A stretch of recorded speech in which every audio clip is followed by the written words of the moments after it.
want to fend for myself, and I want to build people up for them to fend. Hey everybody, Clark Fredericks with a new episode of the Free Like Me podcast. Guests come in here, speak their truth, leave their pain and shame behind, and walk out of here free like me. If you want to be a guest or part of my coaching program, reach out to me privately on any social media site or go to my website, freelike-me.com, fill out a form, set up a consultation call, and maybe you'll be sitting in here in the studio with me.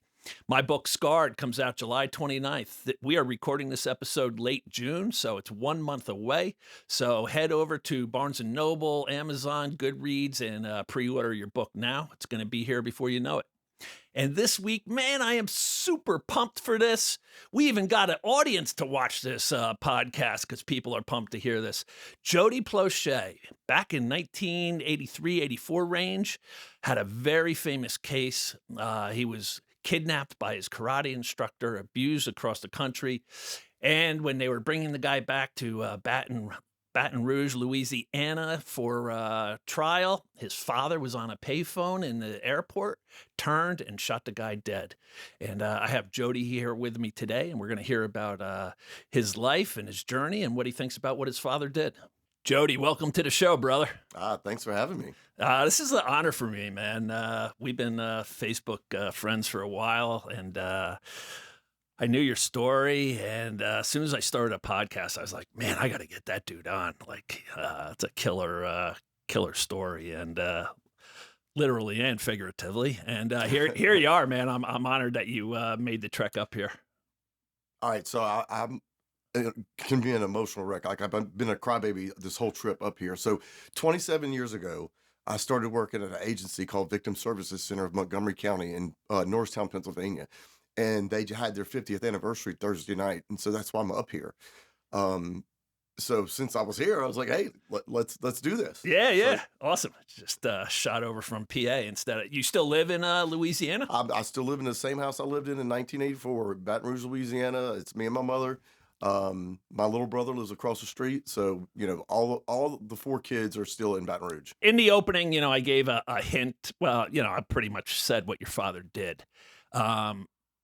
I want to ask you, just before we get going on the whole story, how you felt about what he did, killing your abuser back then, and what do you think about it today? And luckily, I can kind of reflect and look at it from my 11-year-old self, and I can look at it from my 53-year-old self. Right. So my 11-year-old self was upset that Jeff had died, that he had killed him, for several reasons. One, I felt Jeff I would have liked him to go into jail. But no one knew that I had been sexually abused until Daddy shot him. And so now I'm in 6th grade. I got to go to middle school. I'm riding on the bus. They're talking about this on the bus. And we had a radio. So now I got to know that everybody knows that I had been sexually abused by a man.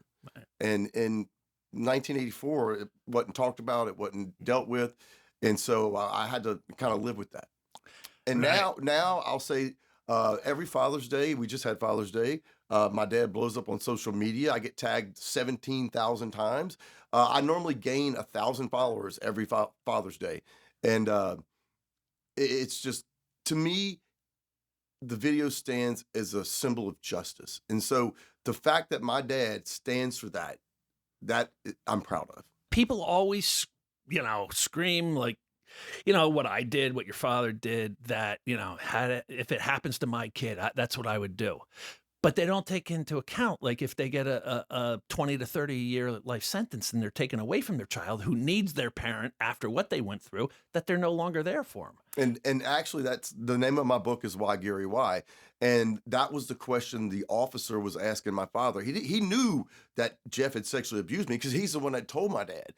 He was asking, why would you put yourself in a position to be prosecuted where you're going to jail for 20, 30 years? After what the hell you just went through on this cross-country trip, you want your parents there to, like, comfort you, like, you got a lot of crap to deal with now. And then I don't think, people take that into account when they say that what's going to happen to your kid with their classmates, because now if you do what your father did, it's going to be in the news. And actually, I did a podcast not too long ago. We were talking about Steven Stainer, the TV show. I know my first name is Stephen. He was kidnapped by a guy named Ken Parnell, and I think he was there 5-7 years, and then he aged out. So he got too old. He went through puberty. So Ken Parnell, like kids, went and kidnapped another kid, and Stephen took the kid and ran to the police department, and all he could say is, I just know my name is Stephen. My first name is Stephen. And Ken Parnell only got like 5 years for that.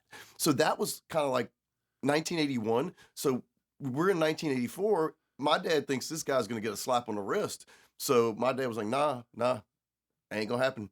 Not with me. So take me in. I'll let you tell the story, you know, where you grew up, and this was your karate coach, and just take me into that whole thing leading up to him taking you cross country. All right. So I grew up in Baton Rouge, Louisiana, the state capital, for those who don't know, which is, we have the tallest state capitol building in Baton Rouge. They have an observation deck up there. It's pretty cool. In 5th grade, I got a flyer to take karate. And literally, when I walked out of my class, I balled it up and threw it in the garbage can. My little brother went to another elementary school. So I want to say where I went was 3rd, 4th, and 5th. And where he was, it was like kindergarten, 1st, 2nd, 3rd. And he got the same flyer. So when he came home, he put the flyer with, you know, the paperwork. Well, my mother decided that, you know, my little brother didn't play any sports or anything like that. So she decided to, oh, you know what, let's put him in karate. Well, when she signed him up, she signed my older brother, signed me up, and the neighbor down the street, her son, Mark, so the 4 of us started taking karate. So we go to our first lesson at Jefferson Terrace Elementary, and it goes fine. We go back to the second, like a week later, the second training, and the guy named Rick didn't show up. He just was gone. And we just sat there waiting for nothing. And so we thought Rick was a bad guy. Well, the organization was called Campfire. And that organization, who had the 10 karate lessons that we had already paid for, turned our names over to a up-and-coming karate instructor named Jeff Doucet. And he said he will honor the lessons, and if we still wanted to continue after, then we can start taking karate with him. Oh, so the original guy just took the money and ran? Yeah. Oh, man. And then you get stuck with this other guy. I threw the flyer away. Rick runs off with the money. So I mean, I was doing everything in my power not to be involved with this guy. But no, right. So we loved it. When we first started taking karate, and Jeff, he was a con man, so he also could turn it on and be like this charming guy, you know? So he groomed me, my family. He groomed everybody. And so my family welcomed him. He would come over for our family. We played like Password, I think was what we'd play. Later it would be Trivial Pursuit. But I mean, Jeff was welcomed over on Saturday nights. My dad would cook stuff over, and I mean, he had just groomed the whole family. That's what these guys do. Like they have to win over the family and the community, and then you, right? You know, and that's what this guy did, huh? Same with my guy, you know, over for Sunday night meals, holidays, birthdays, like just family, like welcomed them in. Yeah. And your family did that too, huh? Absolutely. So, and someone pointed out to me, like, not only was Daddy shooting the guy that had sexually abused me, he was shooting a man that was once his friend, that he had welcomed into his home, brought him to his parents' house, and fed him dinner. And I mean, that was the guy he was shooting. Looking back now, do you see the grooming during the karate classes? Do you see special attention to you or the other kids? All right, so 10-year-old me first realized something was crazy. Jeff was letting us drive, and he sat me in his lap, and he was letting me steer, and he had a stick shift, so he was working the clutch and the pedal, and then all of a sudden, he put his hand in my lap, and then just kind of rubbed me just briefly, and it went away, and I thought maybe it was an accident. And so that happened a few times. But looking back, I think when we were stretching at karate, Jeff would be like behind us, and he'd be like, all right, look, you know, you're tight, your legs are tight in here. Make sure you can be flexible and do a split. I think that was him introducing, just touching around my private area, my private parts, to where it didn't raise a red flag. So if I would have said something, he would have been like, oh, it's an accident, or you know. And that's what they do. They test boundaries. That's what I always say. Like a tussle of the hair to a normal person's meaningless, But to a pedophile, it's like, I got to touch him. You know, I got to introduce touch at some point. And I've gotten criticized for this before, but I'm not a fan of ticklers. If you like tickling children, you're creepy, Right. in my opinion, because that's a way to where you can test those boundaries. Yep. Yeah. And then rub it off as an accident. Oh, I didn't mean to touch you there. But if you don't say nothing, then they're going to go to the next level. Right. With my guy, it was a pat on the knee, and then like, all right, he let the pat on the knee go, so then it's pat on the thigh. Like, all right, and we got past that. Yeah, it's a process. I mean, Right. it does it. You don't go from being a kid to being molested without that state. You know, it's probably takes a couple months. You know, to seduce a child to where you know that they're not going to tell on you, because that's what pedophiles want. Did he introduce any alcohol or pornography? Unfortunately, no. None. No. There was one incident where we would go to the bookstore, and there was the gay magazine called The Advocate, and we would always get like the new guy. We'd hand him the book, but it wasn't like he was like he never bought it for me. I never had it at home, nothing like that. So yeah, there was no porn, there was no alcohol, no drugs. Is he doing like letting the other kids, your brother or any of the other kids, drive the car or anything? Mm-hmm. So you weren't the only one, is what I'm getting at. No. I mean, he made me perform acts on another boy that he had been molesting before me, and so I know for a fact that he, molested him too. So take me in, like, how long into the process of these karate classes, meeting the family, till he. All right, he's already touched your pants while you're driving. Like, when does it go next? I would say, yeah. So he started just in it accidentally touching me. Then it became to where he wasn't accidentally touching me, but I was pretending to be asleep, and we were going on a crawfish boil, and he literally rubbed me all night long. What's a crawfish boil? It's a wonderful food. You know what a crawfish is, right? Yeah. And so we boil them in Louisiana, and we dump them on the table, and we eat them. And so we went actually into the swamp, and we went and caught our own crawfish. So here's the problem. So now I'm having this, cognitive dissonance because Jeff's rubbing me all night long because we stayed in a hotel the night before we went to catch the crawfish. But now I'm going crawfishing. So you got this bad thing at night, but this great thing during the day. And it was that day of the crawfish boil that Jeff had to go to the store. And he asked me, he said, you don't tell your parents what I do. And I was pretending to be sleeping. So I pretended like, what are you talking about? And I think that's when he knew, okay, I got him. Right. He knew I would be quiet.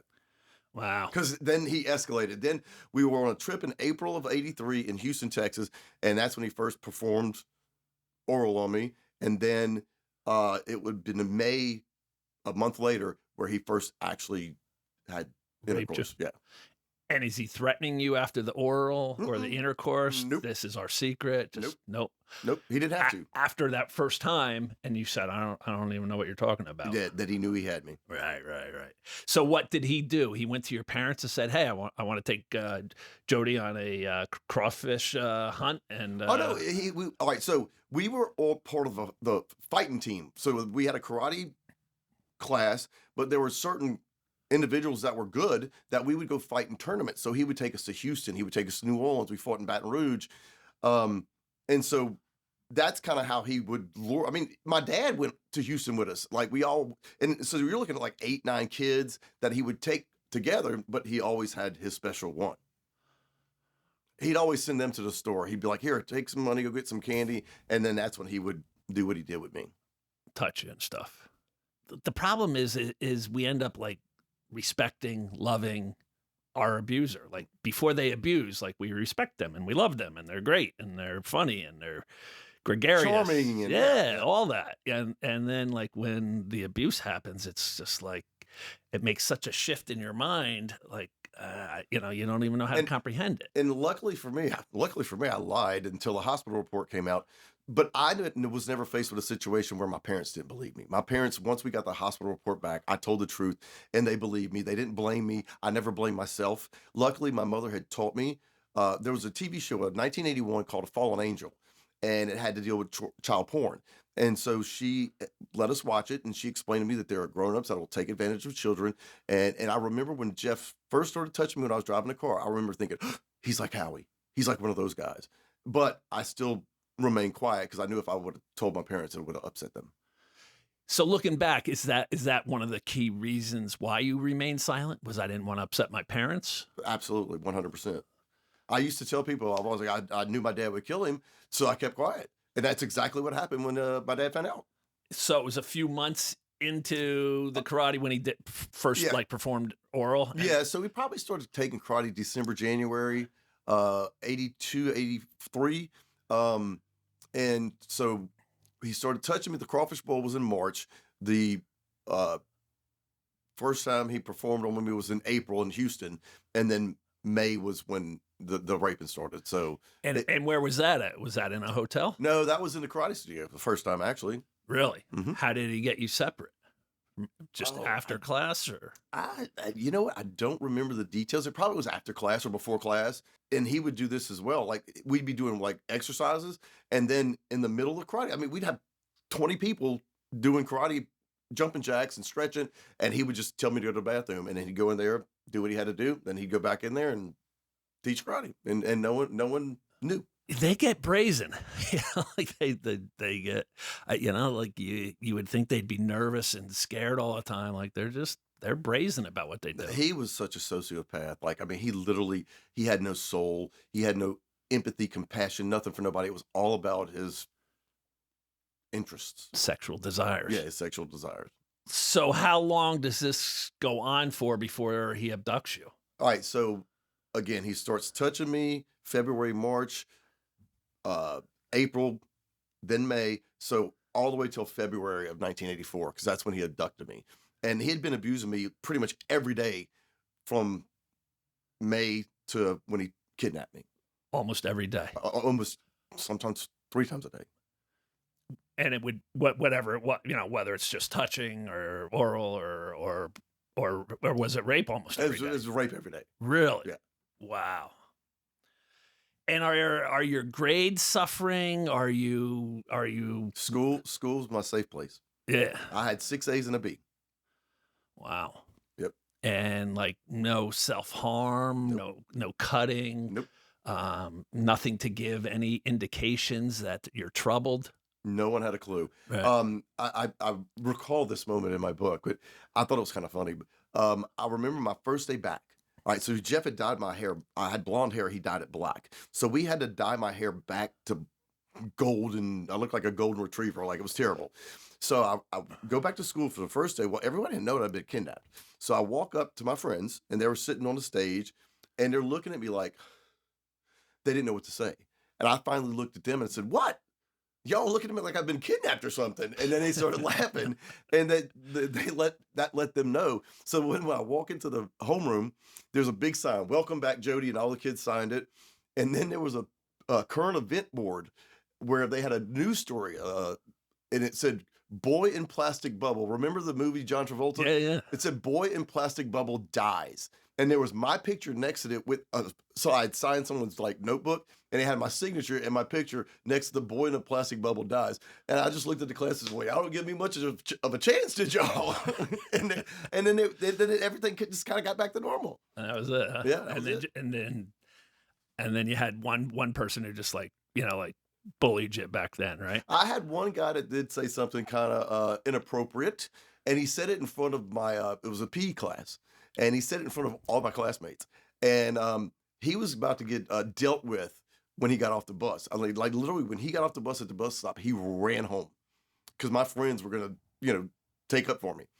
And ironically enough, he's dead. He died in cancer. He was in jail, and he was in jail for child molestation. So I think he was just jealous. Wow. Or maybe something was happening to him back then, and holy smokes. So leading up to the abduction, does your karate coach tell you what he has planned? He did mention that he owed money. And he goes, "If I can't get the money, then I'm going to go to California. I'm going to take you with me." So that was the closest I ever came to telling. He didn't tell me the exact date. And so whenever his brother dropped him off, he came to the house. he asked my mother, "Can I borrow your car?" Because his brother, I think, still owns a carpet business. And one of the Karate Kids, their parents were building a new house. And so Jeff's brother was going to install the carpet. And so Jeff was like, "I'm going to go check to see if the carpet's there." And so he said, come ride with me, Jody. And my mother was like, "All right." And we ended up going the opposite direction of where the house was. And that's when he's like, "We're going to California." In your mother's car. And my mother, we went from Baton Rouge to Gonzales, Louisiana to get some things because his brothers lived in Gonzales. And then he took my mother's car to Port Arthur, Texas. And that was February 19th. It was a Sunday. And we left Monday. He tried to get money so he can get a bus ticket. And then Tuesday we left to go to Los Angeles on a bus from Orange, Texas. And that's the day my mother came to Port Arthur with the cops looking for me. That's ballsy also, like abducting you in your parents' car. Holy smokes. Did he work, like, besides this karate class? Did he have a day job? So was he making money to afford this trip? So the reason why he got in financial trouble to begin with was, and actually my dad introduced him to the guy. The guy's name was Don Landers. He owned a store called Cracker Barrel, and it's more like 7-Eleven, Circle K, not like the country store. It was just a convenience store. And Jeff came up with this idea for a LSU Tiger Rag, and it was a purple and gold striped do-rag or bandana. And so Don Landers ended up buying 15,000 bandanas from Jeff. Well, when Jeff got the money, he didn't pay for the bandanas. So basically, Jeff was getting them for $1. He was selling them for Don for $2, and Don was selling them for $3. That's free enterprise.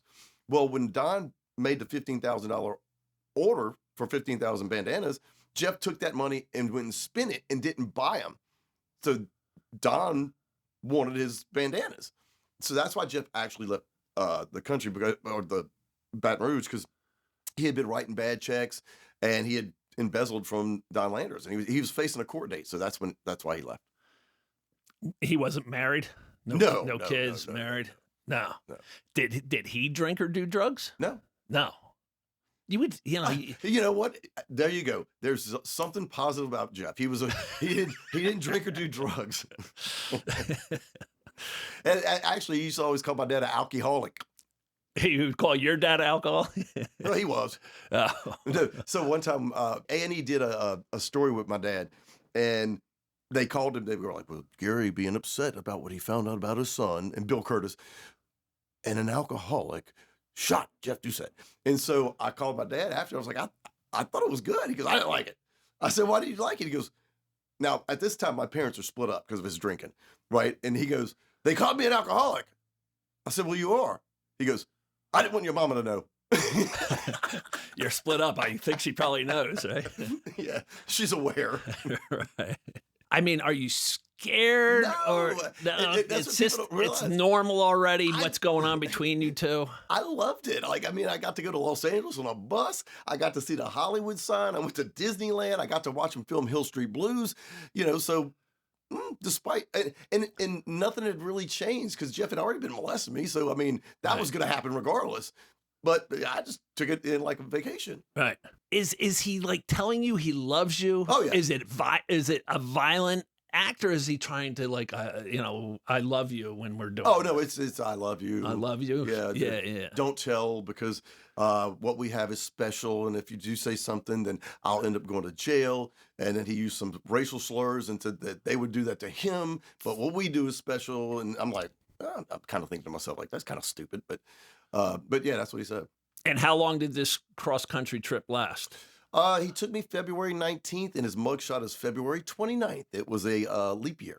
He got caught. Didn't he call back to your mother, like, to want to meet her somewhere? Well, what was that all about? We're trying to find the files to where we can get the transcripts to the conversations of the phone calls.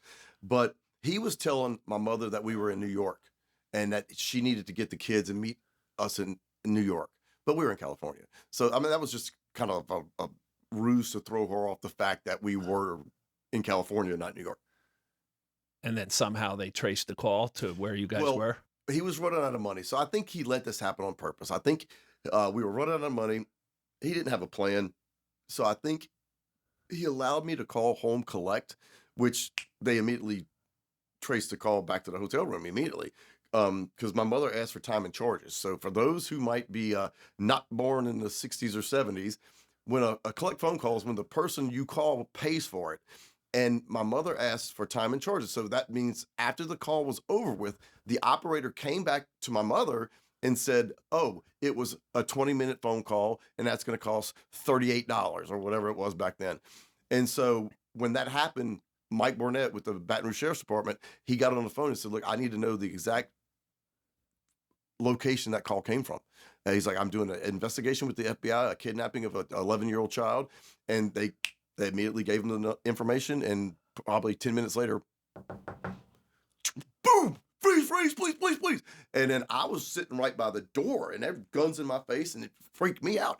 I remember being outside shaking. I was just sitting out shaking. And they're like, are you cold? I'm like, no, I'm scared. And they're like, oh, there's no reason to be scared. I'm like, well, I'm not scared now. I was scared when y'all busted with guns in my face. All right. But yeah, that was the last time I ever saw Jeff. Samoa Motel. So from the time he called your mother, she called the cops immediately. Well, the cops were in the house. Oh, they were? Yeah, they were there for days. Oh, okay. Yeah, there were several phone calls over a couple of days that they recorded. Oh, he called a couple times? Yes. Oh, okay. I was going 1 week. He allowed me to call my mother till I was safe and okay. But then over like the next couple of days, they had several phone conversations, and the cops were there recording it. And then they immediately called California. As soon as they got the time and charges and they found out exact location, yeah, they came. I think they got the wrong room first, though. But I think they busted into the wrong room, but then they busted into the right room. Wow. Yeah, then they took me to the Anaheim Police Department, and they interviewed me for a couple of hours, and I denied that Jeff had done anything. And I kind of went along with his narrative, like, oh, no, me and Jeff were just hanging out, having a good time. But after a couple hours at the police station, they took me to the hospital, and they did a rape kit. And I knew eventually that was going to come out with positive proof that Jeff had sexually abused me, because they did cotton swabs. Right. And so that was, so I was returned March 1st. So that would have been February 28, 29. The shooting took place March 16th. So it was March 9th when Mike Burnett came to the house and sat my parents down with the rape report it said spermatozoa on the rectal slide, and had told them that, that Jeff had been abusing me. And my mother had told me the night before, she's like, Mike Burnett's coming over tomorrow, and I don't know why. And I was like, oh, I don't know why. And when I pulled up to the bus stop, she was sitting in the car at the bus stop, which she never did. And she told the other kids, y'all go play. I got to talk to Jody. And she took me to the house. She sat me down in the den, and she said, and she was being real calm. And Mike Burnett told her, be calm. She's like, Mike Burnett came over today, and the hospital report came back positive. And I tried to pretend like I was stupid. I was like, what does that mean? She's like, it means Jeff fooled you. And I was like, yeah, he did. I immediately came clean. It was one of the greatest feelings I've ever felt in my life. I remember getting on my bike and riding down the street where my brother was playing with the girls in the neighborhood, and just feeling like the weight of the world had just been lifted off my shoulder. And then, as calm as my mother was, my father wasn't. What he had gotten home later, or? Well, no. As soon as Mike Burnett told my dad what had happened to me, he said, I'm gonna kill him. And my mother, were they still married then? Oh, Your parents? They were married when he died. Okay. They never got divorced. They separated for years, but they never got a divorce. But were they both together when Mike came over? I think Mike told her first, and then my dad came, and then but they were both together when Mike told him. And so when Mike went out to California to get Jeff, my mother was worried about Daddy shooting him. And Mike said, don't worry, I've been protected as prisoners long before Gary decided to become a hitman or an assassin. Were you privy to any of this in the house, like what he was planning? No. As a matter of fact, Did he tell your mother even? Well, he took the gun the night before, so my mother knew something was up. Because remember I said we watched him film Hill Street Blues? That Hill Street Blues aired March 15th. That was a Thursday night because Daddy shot him on a Friday night. And Daddy came over. We watched the LSU basketball game. They were playing the NCAA tournament. They were playing Dayton. And we watched the Hill Street Blues and we watched the basketball game. And then my mother was outside with my dad for like an hour. And when she came back in, I'm like, did you tell him? And she's like, no. And what she was doing was she was trying to get the gun back.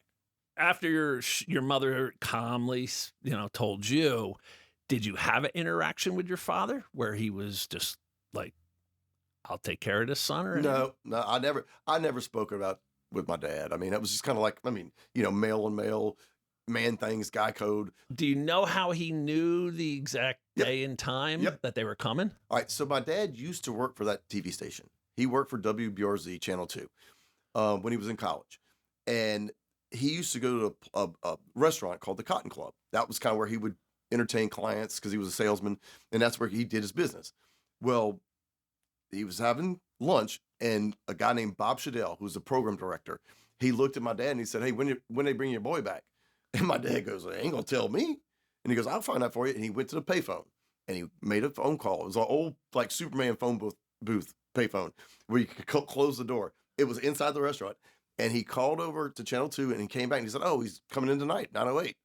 And that's how my dad knew. And my grandparents came and picked us up, and we had a camp on a lake called False River. It was just like 45 minutes out of town. And so my grandparents picked us up and we were out at the lake. And my dad was actually made it to False River, but he ended up calling his best friend from a payphone, and he turned around and he went back to the airport.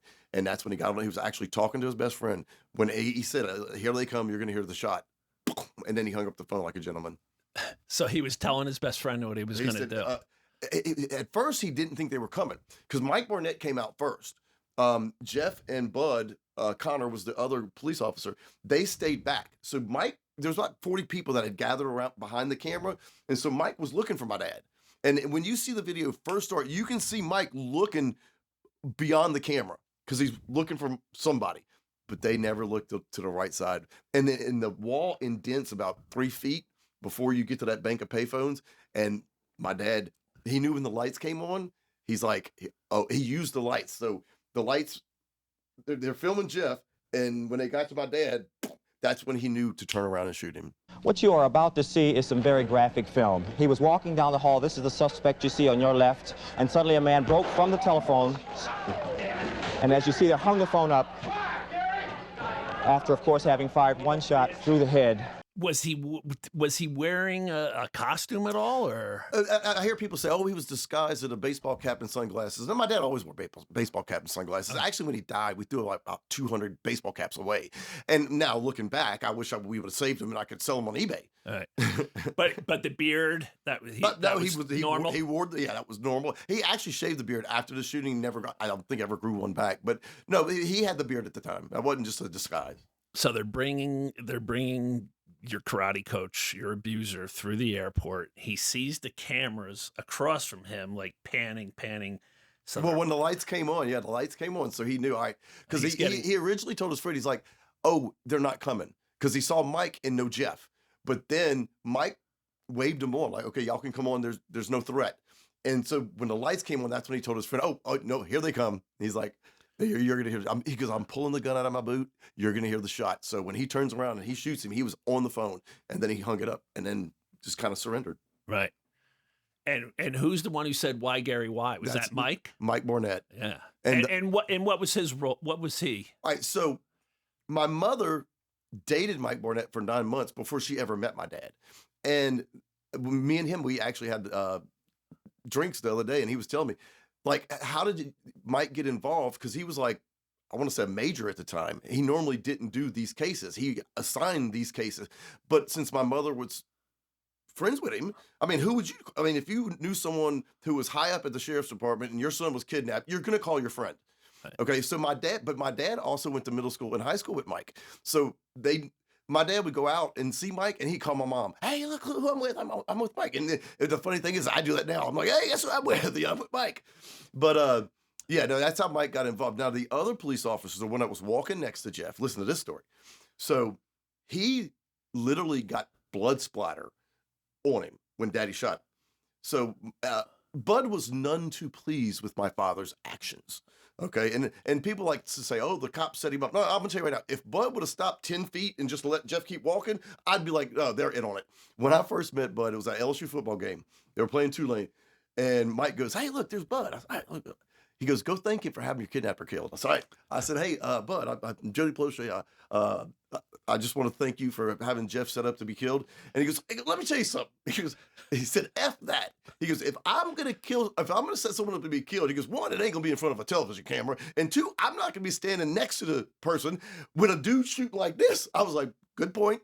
Good point. Right. Well, Bud, him and Mike were from Bud. Bud passed away a couple years ago, but I'm in Twin Peaks probably 5 years ago, and who comes walking in? Shaquille O'Neal, because he went to LSU, Baton Rouge. So Shaquille O'Neal comes walking in. Well, I call my sister because she loves Shaq. I said, "Hey, your favorite person just walked into Twin Peaks. Get up here now!" And she's like, "Oh, they just ordered food, so she couldn't." She goes, "Why don't you give him a book?" I said, "I will." So I had a friend of mine, Derek Mallett. I was in 7th grade. He was in 8th grade. We played basketball together.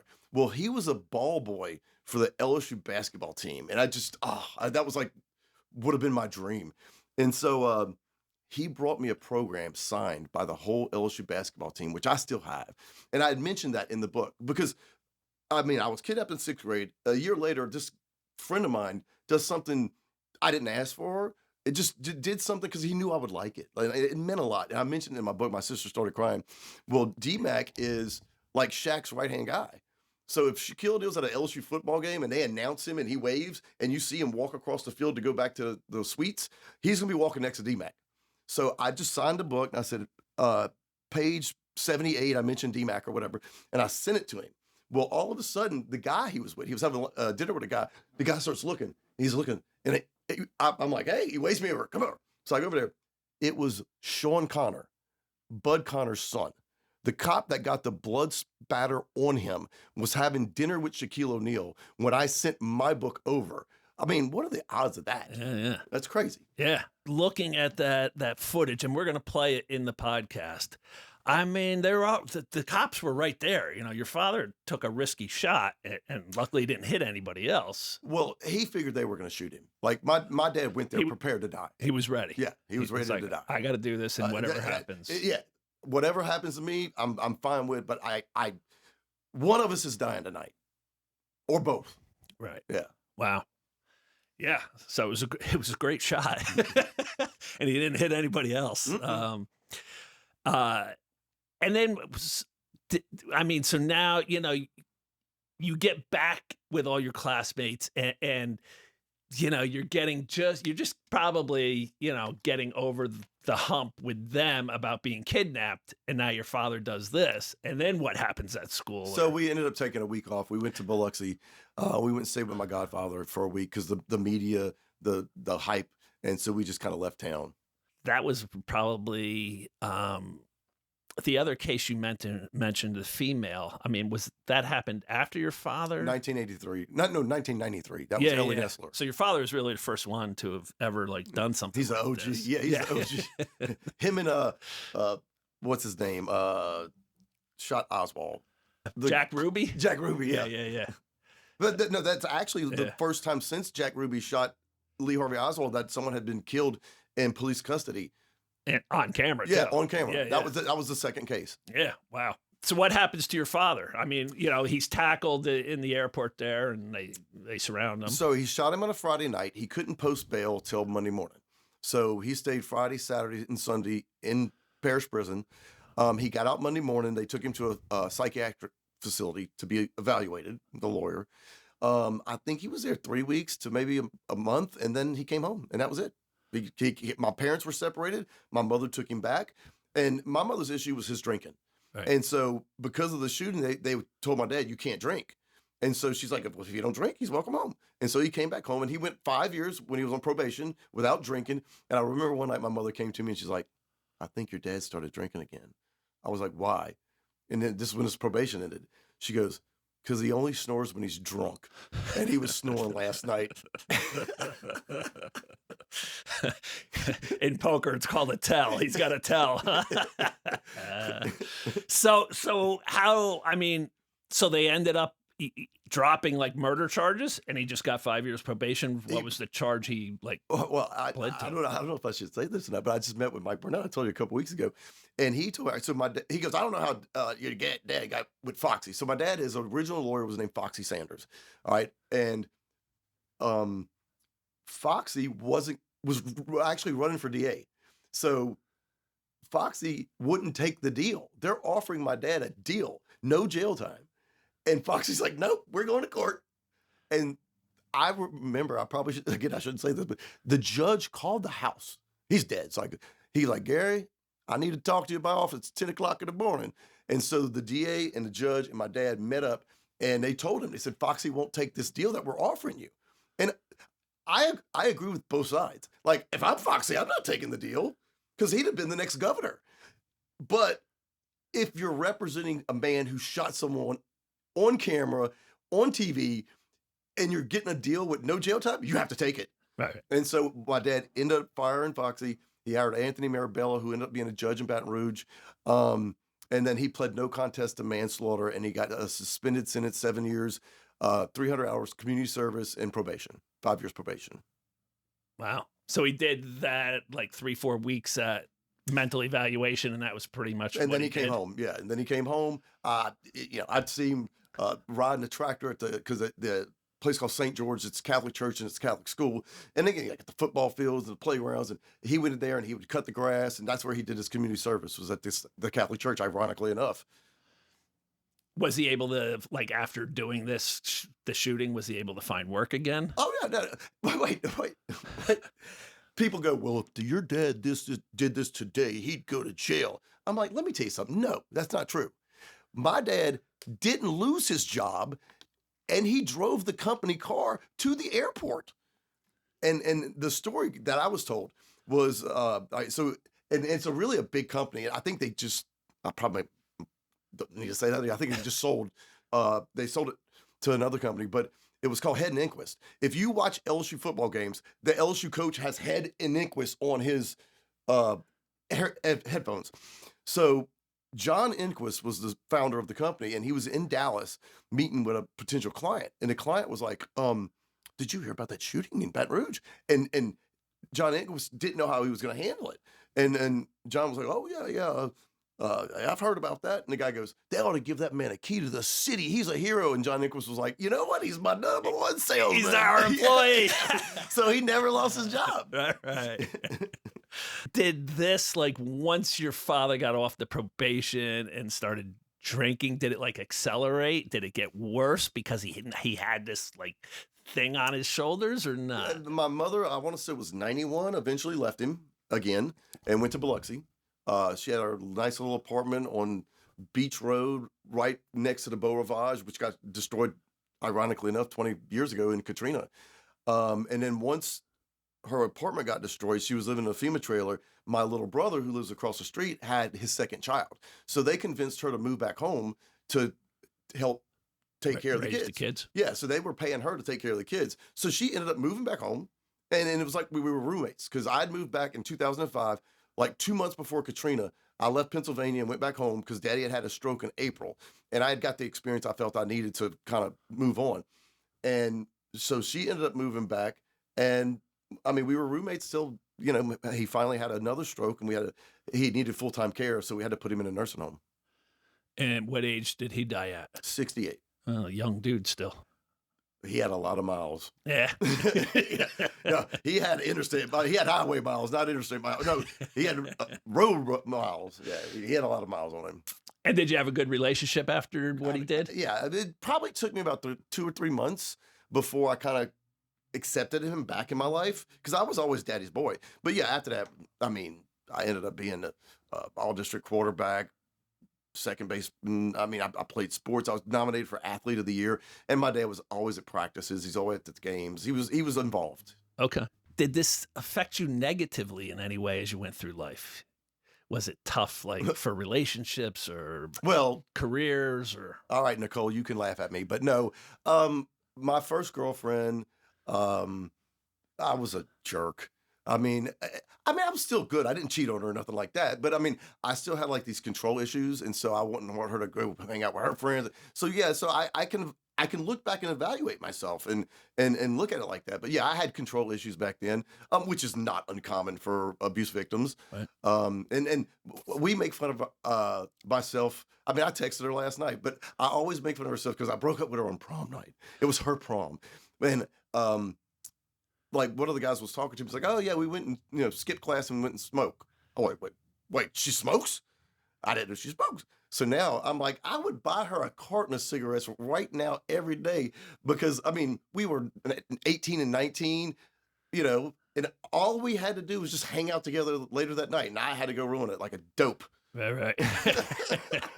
Just to show her out. You know what? I will not kiss you tonight because you put your lips on cigarettes.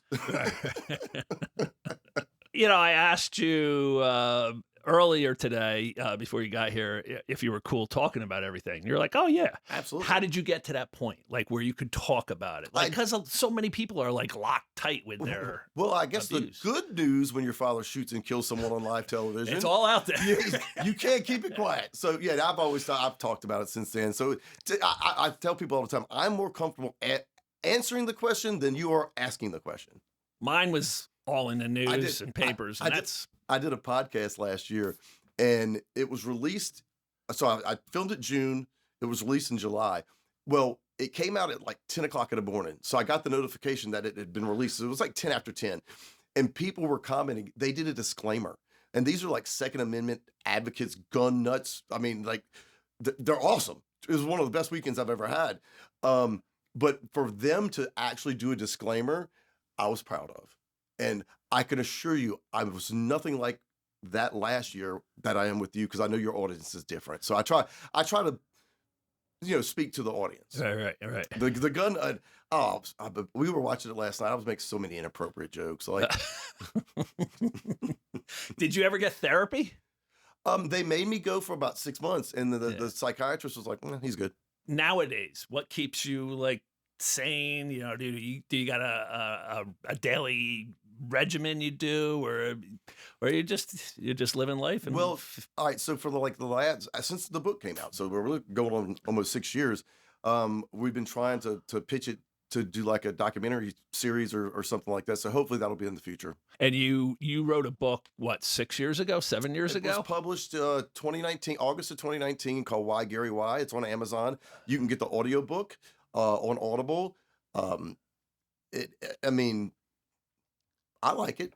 and the title was from the major in the sheriff's department, Mike. When your father shot the guy, you can hear somebody say, he goes, "Why, Gary? Why?" He goes, God, Gary, why, Gary?